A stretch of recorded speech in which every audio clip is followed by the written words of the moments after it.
Hello again, everybody. I'm here. I'm Dr. Kendo, and we are going to be creating, of course, Twisted Foxy here in Scribblenauts Unlimited, as you guys can see in the title and in the description and all of that. But we're also going to be answering a lot of questions, as in last commentary I said, hey, you guys, ask your questions about the baby and stuff, because yes, baby Kendo is finally born, everybody. We can celebrate. He came basically on October 12th, so pretty recent ago, and that his due date was October 9th, so pretty close to the due date as well. It was pretty nice.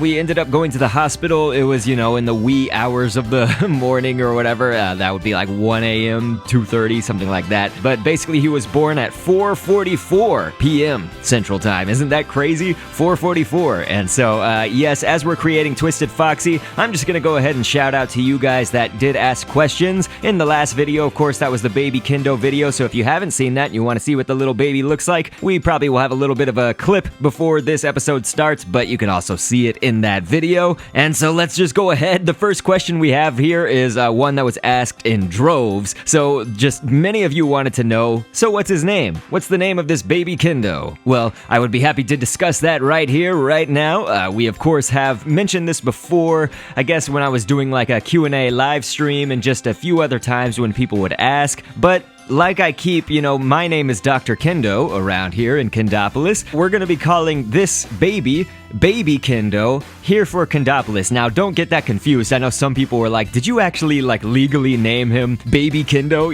Is his name... first of all, I don't know how that would work. Like, first name Baby, last name Kendo. I would just say, there's many things I could comment on that. I don't even know the legality to that. I mean, I guess somebody could legally name their baby, but that seems a little bit foolish. And so, no, of course, I didn't really legally name the baby that. Now, that's what we will be calling Baby Kendo here in Kendopolis. So, everybody feel free to call him Baby Kendo until he's a little bit older. We're kind of going to wait to see, what are the personality quirks, and maybe even let Baby Kendo decide a little bit once he's able to speak, and talk and show a little bit more of something we could name him in the future. And so, hopefully that's okay. And I would just like to ask everybody, of course, to accept that, I want a little bit of privacy when it comes to his real name, so that's why we just are not really revealing his real name. Like many of you probably don't know my real name or my wife's real name, and if you do, again, I ask for privacy. Just keep that private. So hopefully that's cool. You guys welcome Baby Kendo here. Anyway, the next question, I guess it really isn't a question, but it's more of just a statement that I wanted to comment on. 2 or 3 people did make some kind of comment about my upload schedule, and so I'm here to reiterate what I've been saying all along about that. I do have a commitment. We're going to be still keeping up with the every Sunday Scribblenauts thing. Now, when I say that, I am committed to doing it. Just realize that perhaps in these first, I really don't know, maybe like 2 months, few years, however long it's going to take, just kind of bear with me. If things are a little bit crazy and I have to upload late or choose a different day or maybe just not upload 1 week or something like that, just realize it is because of the baby. But no, as a general rule, I am going to keep solid to this, and I do actually have a few backup episodes, like 2 or 3 right now, that do have the footage and everything. Just need to finish editing them up and polish them or whatever. So we do have actually some backup episodes. With that being said, these next few weeks, I would say just for at least the month of October, realize that we probably will not be doing the most popular, most requested thing.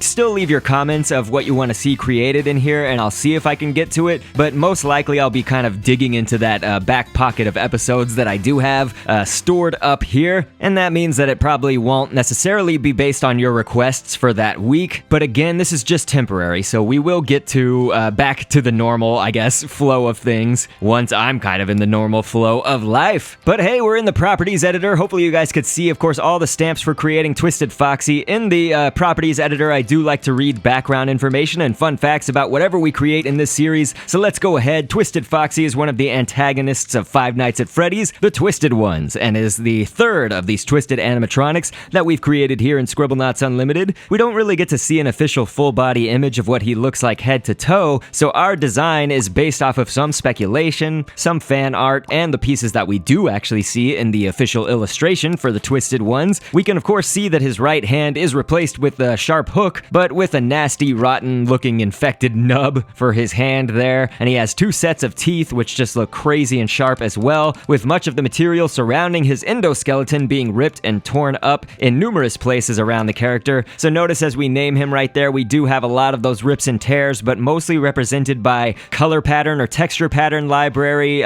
things that we could do for the coloration there on our Twisted Foxy design. We really did run out of stamp space when I wanted to include, I would say, so much more. So anyway, let's go ahead with the head as the source object, whereas a mecha was the source object for the body. Well, a head will be the source object for a head. We usually do go over the majority of the head for whenever I'm creating a head and a body separately in Scribblenauts Unlimited. The reason that you would do this, of course, in this game is that there is a stamp limitation, as I just mentioned earlier. So, of course, you know, anything that you place on counts as 1 stamp here, like this worm middle body piece for the nose, the pool girl back arm that we just used for the start of his snout or his muzzle. And so things like that are gonna be considered a stamp, and you only have a certain limit to how many you can place on. But let's go ahead and get back to your questions, of course. So now we will answer a question from Hannah Riddle.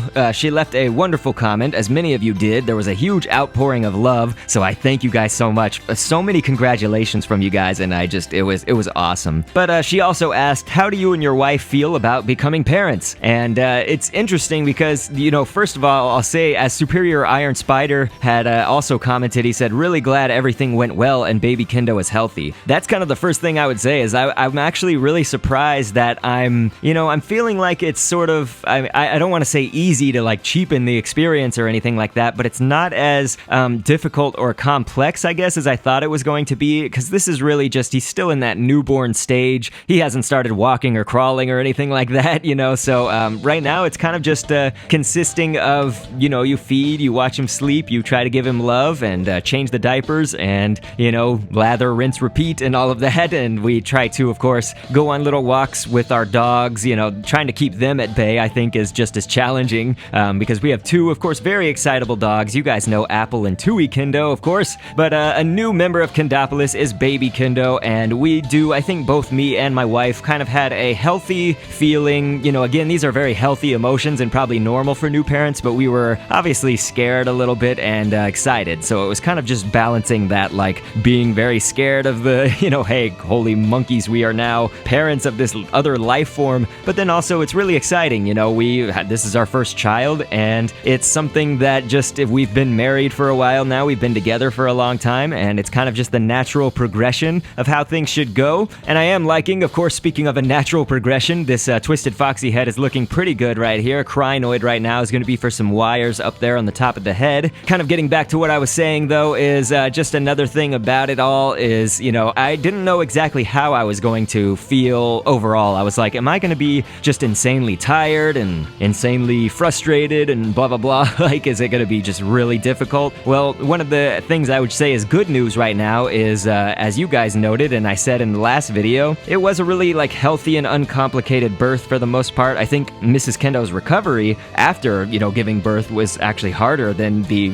actual giving birth, which is crazy, isn't it? But for me, it's just, I feel a lot of, like, in my normal life, I stress about a lot of things, and so this actually, having a baby, kind of provides me an outlet for my attention and my love to all go for the baby. You know, I try to show you guys love, I of course show my wife love, and the people around me, but it's like, I just used to stress about so many things, and I'm sure I still will, and I used to carry them for a long time. That was another big thing, but with the baby, it's like, because I can kind of focus on this being that needs me to live, it really places my energies in a good place, I guess, if that makes sense. It puts my energy towards something that is really meaningful, a higher calling in my life, I guess. And so I do just want to mention, sorry to interrupt my point here, but on the equipment tab under the properties editor for the head object, if you are creating the head and the body separately, you do need to make sure that your head script says can be worn on the face like glasses. Again, that's on that equipment tab. That's where you can find that. Kind of that second circle from the very bottom, third circle down on the bottom half of the screen. We got Twisted Foxy here on the map. He's on this pirate pirate ship that's very,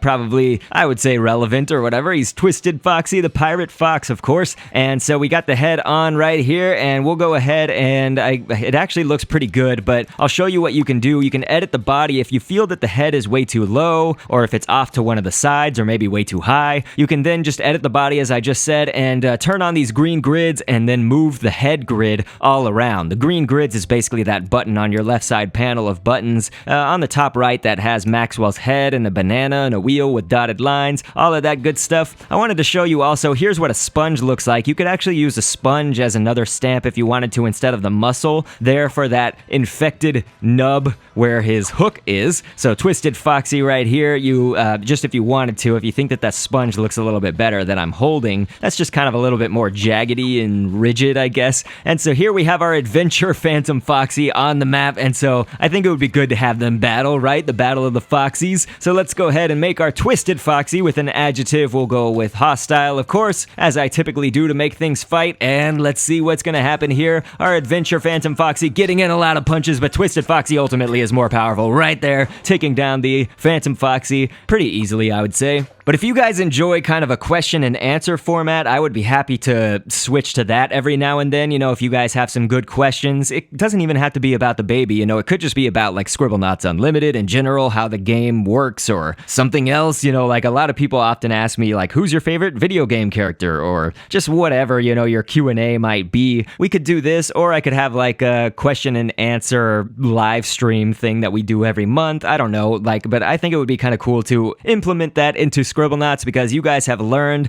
a lot of the stamps that I like to use and a lot of the techniques that I use. I still do come up with new stamps occasionally, of course, for you guys to see, but ultimately, it's kind of just up to you guys, so let me know if you do like this format. And other than that, again, we'll be back this Sunday coming up, or I guess I should say next Sunday coming up, with a new episode, and it might not be one of the most popular, most requested comments or whatever, but we'll see. It's still going to be something that you guys should enjoy seeing, and I will catch you guys on the next vid, of course, and thanks for viewing. Down the road of twists and turns, always anxious to see what's within. We can look ahead to the point of no return, to the rest of our lives as a spectacle